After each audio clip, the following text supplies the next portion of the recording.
ওই তো কতগুলো ডিম পেয়েছি।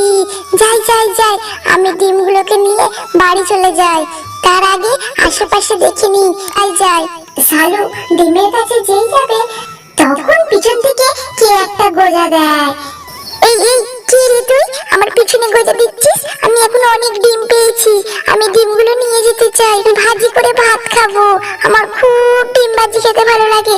যা তো, তুই এখন আমাকে জ্বালাতন করিস না। যা, বেরো বেরো বেরো। এই, আবার কেন জ্বালাতন করছিস?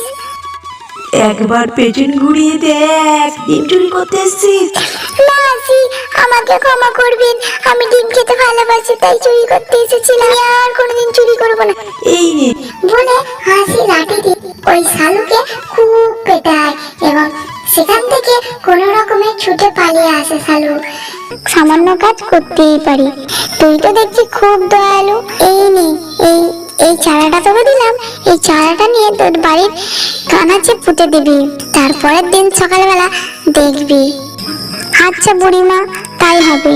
এই বলে সে গাছটি নিয়ে যায় এবং তাদের ঘরের কানাচে পুঁতে দেয়। কিসের গাছ? কিসের গাছ?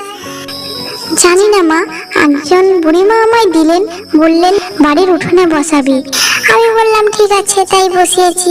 হ্যাঁ মা, ভালো, ঠিক আছে বসিয়েছো। কলাগুলো চুরি করে নিয়ে যাচ্ছিস, আমার এত স্বপ্ন দেখা কলাগুলো তুই সব নিয়ে যাচ্ছিস, তোকে আজকে আমি জব্দ করছি। দাঁড়া, মেরো না চাচি, আমাকে প্রাণে মেরো না চাচি ভাই, আমাকে প্রাণে মেরো না।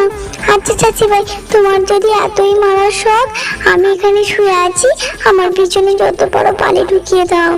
চাষি রাগে খসখসে হয়ে বলল তাই বলে শিয়াল শুয়ে আছে, শিয়ালের পিছনে লাঠি দিয়ে বালি ঢুকিয়ে দেয়। চালাক শিয়াল মনে মনে বুদ্ধি খাটায়, দাঁড়া, চাষিকে আমায় জব্দ করতে হবে, চাষি আমায় এত কষ্ট দিচ্ছে, দাঁড়া। শিয়াল জোর পাত পেয়ে যায় এবং শিয়াল জোর পাত দেয়। যেই শিয়াল পাত দেয় অমনি শিয়ালের পেট থেকে বালিগুলো সব চাষির চোখে পড়ে যায় এবং চাষি ওরে বাবারে, মরে গেলাম মরে গেলাম মরে গেলাম। চালাক শিয়াল সেখান থেকে দৌড়ে পালিয়ে যায় এবং চাষি কাঁদতে থাকে। আজকের গল্পটি কেমন লাগলো? ভালো লাগলে লাইক, কমেন্ট, শেয়ার আর সাবস্ক্রাইব করে দেবেন। পাশে থাকা বেল আইকনটা অবশ্যই প্রেস করে দেবেন। Tata, bye bye, thanks for watching.